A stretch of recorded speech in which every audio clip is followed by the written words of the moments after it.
Crazy Dead, donc de retour dans les studios de Apax Design pour la démo de Machine Jam. Dans cette démo, je vais vous rajouter quelques éléments percussifs. Donc, nous avons un morceau qui tourne, en tout cas une rythmique et une basse. Donc, dans le groupe C, je vais rajouter quelques éléments donc, à la fois musicaux et rythmiques.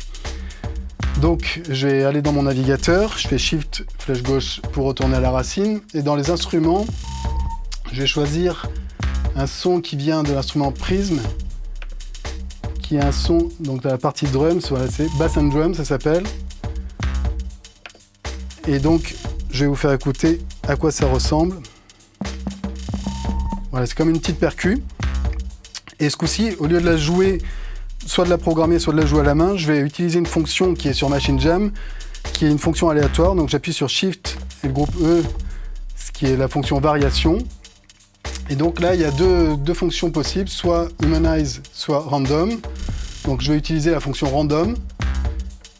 Et il y a différents paramètres que je peux régler, par exemple la vélocité la plus basse. Je vais la baisser un petit peu, histoire d'avoir pas mal de dynamique. Et donc si j'appuie sur Apply, les sons se remplissent aléatoirement. Je peux essayer de faire un autre essai.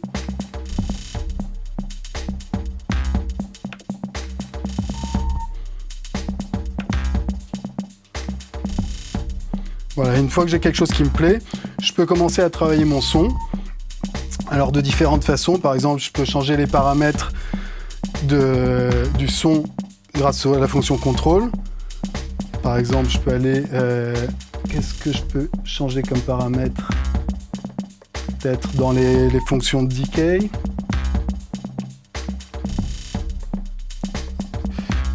Ou alors le filtre. Il faut que je trouve quelque chose qui ait du sens.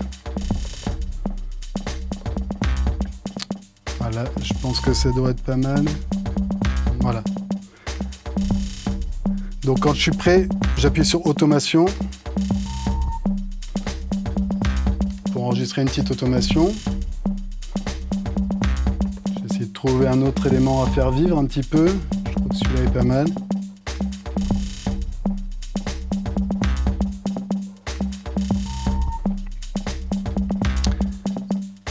Ok. Maintenant, je vais changer un petit peu les notes. Donc pour ça, je vais utiliser le piano roll. Donc je fais Shift Step. Et donc là, j'ai toutes mes notes. En l'occurrence, c'est que des Do. Mais je peux les changer une par une.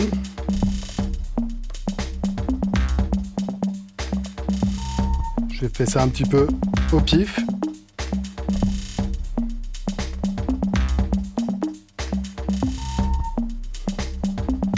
Ok, c'est pas mal. Je vais dupliquer ça et faire une variation. Et ce coup-ci, je vais utiliser le mode harp. Donc je fais Shift et Note Repeat. Et là, je me retrouve avec l'arpégiateur. Je vais vérifier que mes paramètres sont bons. C'est un peu trop rapide pour le rate. Je vais les mettre à 1/16e.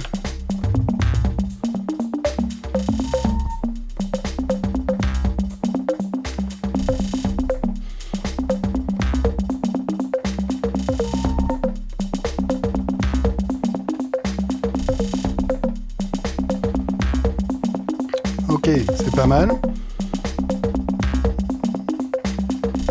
Je vais pouvoir un petit peu encore travailler mon automation peut-être.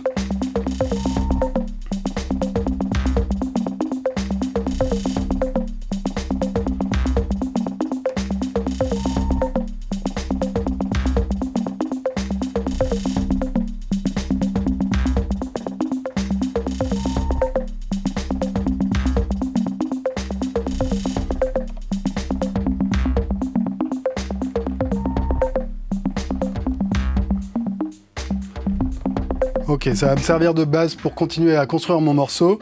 Dans la prochaine partie, je rajouterai quelques éléments plus vocaux.